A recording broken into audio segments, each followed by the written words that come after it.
Funding for Yale Cancer Answers is provided by Smilow Cancer Hospital.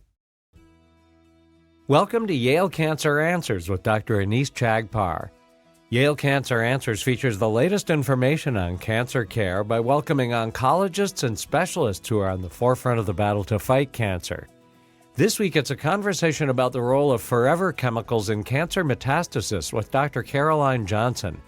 Dr. Johnson is an associate professor of epidemiology and environmental health sciences at the Yale School of Public Health, and Dr. Chagpar is a professor of surgical oncology at the Yale School of Medicine. Caroline, maybe we can start off by you telling us a little bit more about yourself and what it is you do. For the past 7 or 8 years, my main research interests have been to understand the metabolism of colorectal cancer and actually how this can relate to the prognosis of the patient. And one of the ways that we do this is actually by looking at those small differences between individuals that can actually influence their metabolism and their prognosis. So aspects such as the genetics of the tumor or an exposure that they may receive, or even things like where the tumor occurs within the colorectum, or even the sex of the individual. As we know, this can also affect the prognosis of the patient. And so, we can kind of understand that individuals may have different prognoses, either based on genetics of the tumor or their environmental factors, their gender, etc. Talk a little bit more about how that translates into this metabolism of the cancer. Many of us, when we think about metabolism, we're thinking about our own metabolism, calories in, calories out, weight loss, weight gain, that kind of thing. Clearly, tumors also have a metabolism in terms of how they grow and spread. Talk a little bit more about how those factors influence that metabolism. Yeah, that's a really good point, actually. So when we talk about tumor metabolism, we're talking about specifically what is happening in those groups of cells that are growing within the tumor. And as the tumor starts to grow, it's actually very metabolically dependent for its ability to metastasize. So when the primary tumor, so the initial tumor in the case of colorectal cancer, is present in the colon or the rectum, it actually starts to produce some small chemicals called metabolites that can be quite acidic. So this can increase the local environment of the tumor, increase its acidity by decreasing the pH. And this can actually cause breakdown of the membranes in the tumor and the cell membranes and cause the cells to undergo intravasation. So they can then do things like move towards the circulatory system. So that's very dependent on the metabolism of the tumor. And then again, when they enter the circulatory system, the individual tumor cells, they're bombarded with things like oxidative stress. So the metabolism of the tumor cells themselves change again to counteract this oxidative stress. And then when these tumor cells reach a new organ or a new site, such as the lung or the liver in the case of colorectal cancer, they undergo this state of dormancy, and then they ramp up their metabolism again by taking in different nutrients from those new sites, so from the surrounding tissue in the lung or the liver. And then they start to produce things like nucleic acids and amino acids and proteins to survive and grow in that new site. So actually metabolism is really intrinsic to going from being in that initial primary tumor state to the metastatic state. And so that's really interesting when we think about how these cancer cells kind of use different milieu that they may find themselves in to really take advantage of the system to grow and flourish. As you think about that, some of our listeners may be thinking about how do you counteract that? So, and I think some of this then leads to people having perceptions that may or may not be true. So, for example, when we think about cancer cells, as you mentioned initially, creating a acidic environment where they can then migrate towards the circulatory system, some people might think, well, then that's a good reason to try to, for example, drink alkaline water or try to alkalinize your system so that cancer cells then don't grow and spread. Is there any fact to that? Is there any weight to that kind of an argument? Yeah, that is a really good point. And yeah, in this case, I don't think that would work. And I think because there's many different aspects as well that can control the local environment within the tumor. So some of these, are due to the genetic makeup of the tumor that, can control the expression of proteins, that control how these metabolites are actually produced. And there's other aspects as well, such, as the presence of the microbiome, which, we know that there are thousands of different species. They all have their own genome. And they can produce and metabolize various metabolites as well and control this local environment. So it really is a complicated mix of various factors that can influence the metabolism, within the colorectum itself. And things that you may ingest obviously go through various processes in your body to actually, reach that area of the colon. So direct ingestion of something like alkaline water, I wouldn't expect would, affect an acidic environment, within the tumor itself. So let's dive a bit more into your research that hopefully will be more impactful.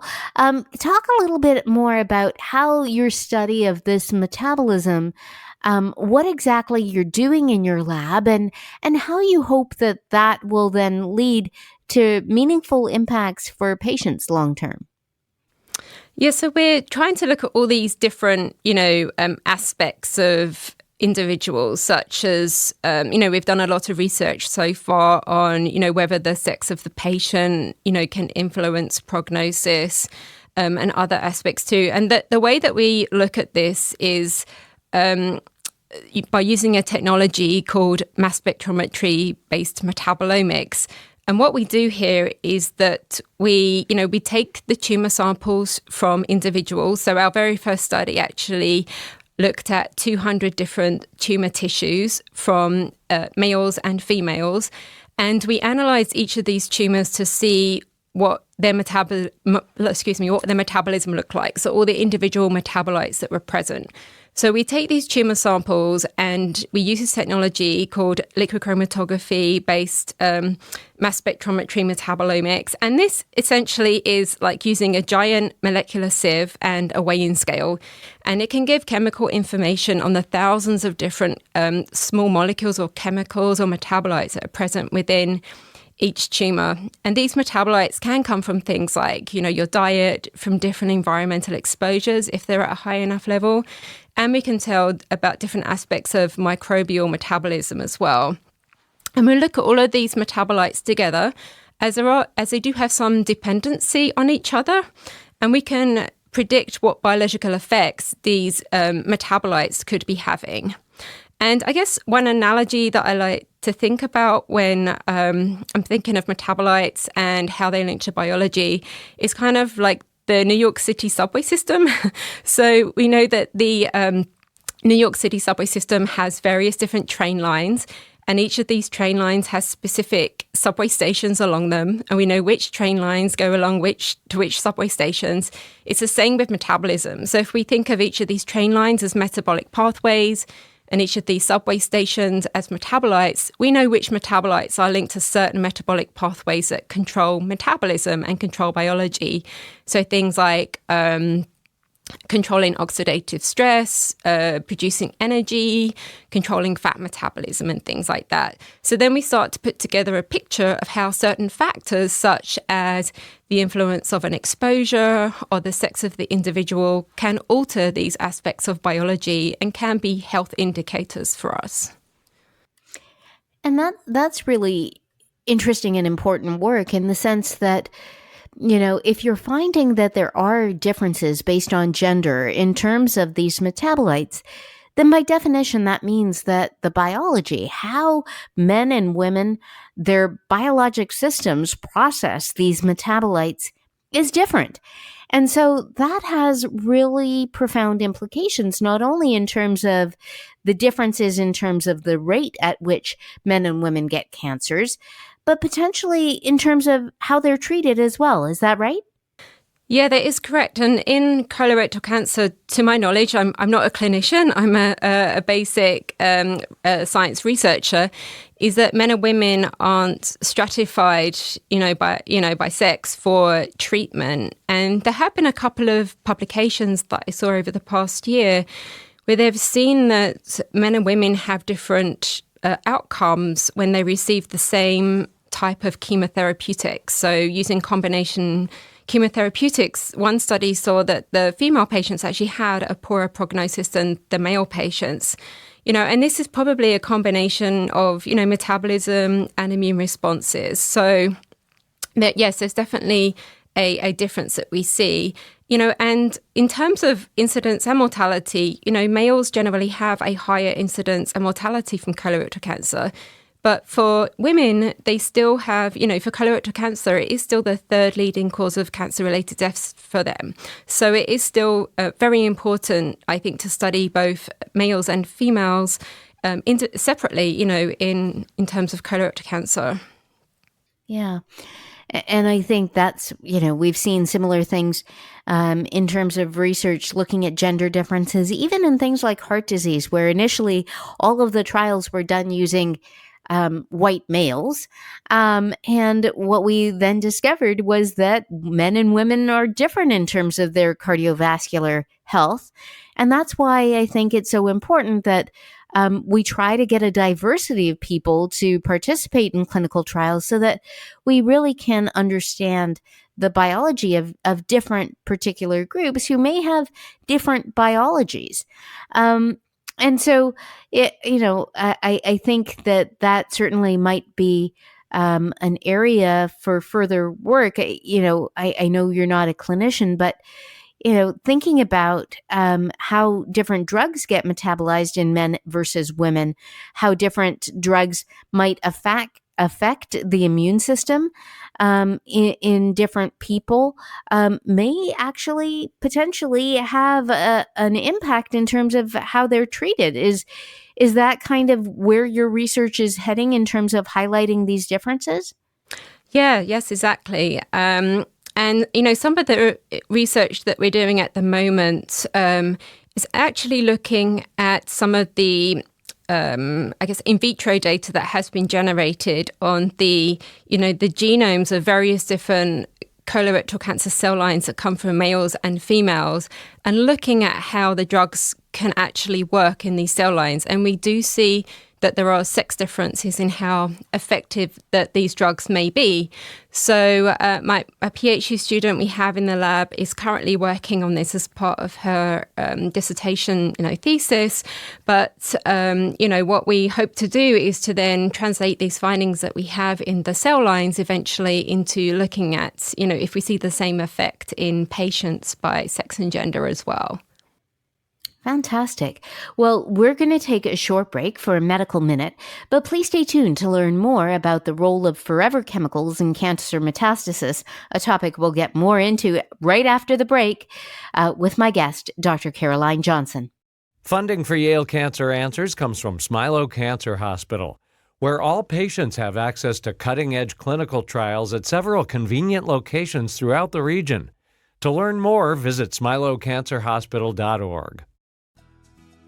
It's estimated that over 240,000 men in the U.S. will be diagnosed with prostate cancer this year, with over 3,000 new cases being identified here in Connecticut. 1 in 8 American men will develop prostate cancer in the course of his lifetime. Major advances in the detection and treatment of prostate cancer have dramatically decreased the number of men who die from the disease. Screening can be performed quickly and easily in a physician's office using 2 simple tests, a physical exam and a blood test. Clinical trials are currently underway at federally designated comprehensive cancer centers, such as Yale Cancer Center and at Smilow Cancer Hospital, where doctors are also using the Artemis machine, which enables targeted biopsies to be performed. More information is available at yalecancercenter.org. You're listening to Connecticut Public Radio. Welcome back to Yale Cancer Answers. This is Dr. Anees Chagpar, and I'm joined tonight by my guest, Dr. Caroline Johnson. We're talking about the role of forever chemicals in cancer metastases. Before the break, Caroline, we were talking about the work that your lab is doing in terms of understanding cancer metabolism, how these cancers kind of use energy and various metabolites to really, do their work, as it were, and the differences that we see in different populations based on either gender or exposures, etc. Now, one of the things that your lab has been looking at is this concept of forever chemicals. Can you define what that is and talk a little bit more about the work that your lab has been doing looking at these? Yes, so forever chemicals are sort of another name for these perfluoroalkyl and polyfluoroalkyl substances, or PFAS. And there's been a lot of media attention about these recently because they have been linked to various health effects, including cancer. And what these are synthetic chemicals that have very strong carbon and fluorine atom bonds, which means that they're very difficult to break down, and they stick around in the environment and in our bodies for a very long period of time. And they have been found in, blood samples from humans and also in tissues as well, such as the liver and the lung. And, they are the general sort of exposure that an individual may have would come from potentially their drinking water or from dietary sources, as they are used to make non-stick surfaces. So you would find them perhaps on a non-stick frying pan. They are present on the inside of microwave popcorn. They're even present on waterproof cosmetics and in some types of dental flosses as well. And there is also greater concern for those who may be occupationally exposed, such as firefighters, as it's present in the firefighting foam as well. And it really is, unfortunately, everywhere in our supply. So they are, for me, an area that I've been wanting to look into because they have had this link to cancer, particularly kidney cancer, but there have been some studies that have shown that they are also linked to certain types of inflammatory bowel diseases. So we were interested to look to see if any of these chemicals have been linked to colorectal cancer etiology or in more so in prognosis of the patient. As we know, they could be linked to metabolic effects and also immune system effects. And in the literature, we had a deep dive into the literature of the link between PFAS, these forever chemicals, and colorectal cancer as part of a project by an MPH student in our lab last year. And we found there was very few papers that had looked at this association. And when they had looked at the association, there was very contradictory findings in the literature. So this is something we wanted to look into within our samples in vitro at the moment to see if there was any potential effects. So tell us more about that. What did you find? I mean, clearly, when you start talking about these chemicals that are very difficult to break down, that hang around in the body for a long period of time, and that are essentially everywhere. I mean, we just think about what we've done this morning. We might have used a nonstick frying pan to make some breakfast, put some coffee in the microwave, and maybe last night enjoyed some microwave popcorn. We are ingesting these chemicals all of the time. So what are your data showing in terms of whether these chemicals actually get from these surfaces into our bodies and to what degree? And more importantly, the link or lack thereof of these chemicals to the development of cancer. Yes, so the first set of experiments that we've done have been done in vitro. So these are cell lines that are grown in the lab. So we'd like to preface this that we haven't looked in human samples or in animal models right now to see if we see the same effect. But what we saw in the cancer cell lines was surprising and quite concerning.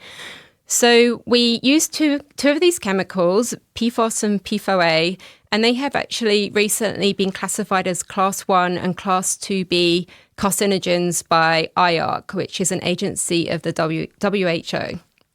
And so what we did was to do a dose response study. So we took low levels and high levels of these chemicals, and we applied them to colorectal cancer cell lines that were growing in the lab. And these cell lines were derived from a female patient, and one of the cell lines contains a KRAS mutation that's commonly found in about 40% of colorectal cancer patients. And so we dosed the cell lines with these chemicals, and the first striking observation that we made was that when these cell lines were given high doses of these chemicals, so those seen by potentially occupational exposure, say from a firefighter, that these cells started to move away from each other. So it looked like they had increased motility. And at first, we weren't sure whether this was something related to potentially increased growth of the cells or even like death of the cells. But what we found was that the cell numbers were not increasing and the cells weren't dying, they were moving. So we wanted to validate this to make sure this was what we were seeing. So we repeated the experiment many times. But then we tried two different assays which can evaluate potentially metastasis. So one is called a wound healing assay, and the other one is called a transwell assay. And what we found was that the cells did move when we applied these higher doses of PFAS and PFOA to the cell lines. And then we did two follow-up experiments. One was at a protein level to see if there were known biomarkers of metastasis that were increased with or were changed with application of these PFAS to the cell lines. And indeed, we did see these change as well. And then we looked at the metabolism of the cell line, and that we saw, again, when we applied PFAS and PFOA to the cell lines, that the metabolism changed, which in a way that indicated migration of the cells or metastasis. So all of these four things together, sort of led us to the hypothesis that at high levels of PFAS exposure, it's possible that the colorectal cancer cells can migrate and metastasize. So a couple of questions there. So the first question is, it sounds like you were using cell lines that already had, for example, a KRAS mutation, and that you were looking at cancer cells themselves and found that they were more likely to move when exposed to these chemicals.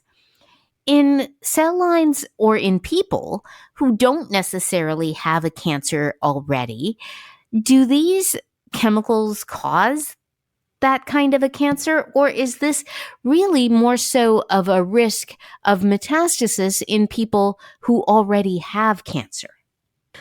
So based on the findings in our research, the sort of only hypothesis I can make at the moment is that this would be an issue for those that already have cancer. I haven't seen, as I said initially, that the literature right now surrounding the effects of these chemicals in colorectal cancer is really inconsistent. So at the moment, we are concerned about how these chemicals could actually be causing the cell lines to metastasize. Because, as you know, at the sort of the later stage that the cancer is at, the harder it is to treat. So we don't want to be having, the tumors to get to the, metastatic stage.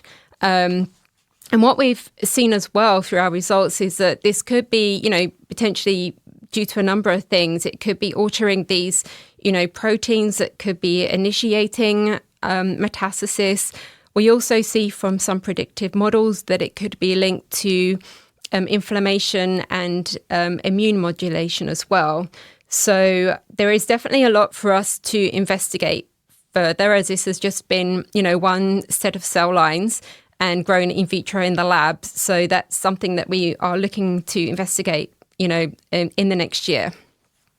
Yeah. The second question is with regards to the dose. So you had mentioned, people or cell lines that were exposed to high doses of these chemicals had this effect. And so the question is this, as you mentioned, something that you would see more in people who were occupationally exposed like firefighters, or is this something that, we would see even in people who were exposed with all of the other ways that we are exposed to these chemicals. So, for example, would you advise, cancer patients who potentially have nonstick frying pans to get rid of their nonstick frying pans, or not use the microwave, or not have microwave popcorn? I mean, what is the exposure related to those everyday exposures versus the occupational exposure? Yeah, so I mentioned, we looked at those lower doses as well. So those that are more environmentally relevant, that an individual would be exposed to through drinking water. And we didn't see that the cells were spreading. But some follow-up experiments in our laboratory, where we've looked at very low levels of now about 8 different types of PFAS, what we've seen is that the cell lines are actually starting to grow. So they're starting to increase in number at these lower levels of PFAS exposure. But when we get to the higher levels of PFAS exposure, we don't see this cell growth, we see the cell motility. So what's kind of really fascinating about these chemicals and their effects in cancer is that they can actually, to us in the lab, appear to have different effects at low versus high levels. And, I think this is something, really important to investigate further. In terms of in terms of reducing exposure in general, I think, as you mentioned about the non-stick frying pans, these do tend to be coated in some of these PFAS chemicals. And some of the, the legacy PFAS have been removed, but they've been replaced by other types of PFAS. So, my advice there would be to go back to using a good old, iron skillet and, a seasoned skillet. That's what I use in my household now. It makes a really good fried egg, to try and reduce, exposure that way. But, I think more knowledge in this area is really vital for cancer patients, and I think it has been lacking. Yeah, for sure. The other question is, if we step back and we look from an epidemiologic standpoint, have we seen the similar kind of effects? So are firefighters with colorectal cancer, for example, more likely to have distant metastatic spread than non-firefighters? Do we have that kind of epidemiologic data? There isn't data that I'm aware of right now, but I think that's a really important thing to look into. There was a study out recently that I found was quite interesting, and they saw that individuals that had been diagnosed with cancer, such as uterine, ovarian, and melanomas, they did have high levels of PFAS in their blood, but it didn't specify, that study, what their occupation was. But I think looking, at firefighters, would be, really important to try and, mitigate the potential exposure to these chemicals. Dr. Caroline Johnson is an associate professor of epidemiology and environmental health sciences at the Yale School of Public Health. If you have questions, the address is canceranswers@yale.edu, and past editions of the program are available in audio and written form at yalecancercenter.org. We hope you'll join us next week to learn more about the fight against cancer here on Connecticut Public Radio. Funding for Yale Cancer Answers is provided by Smilow Cancer Hospital.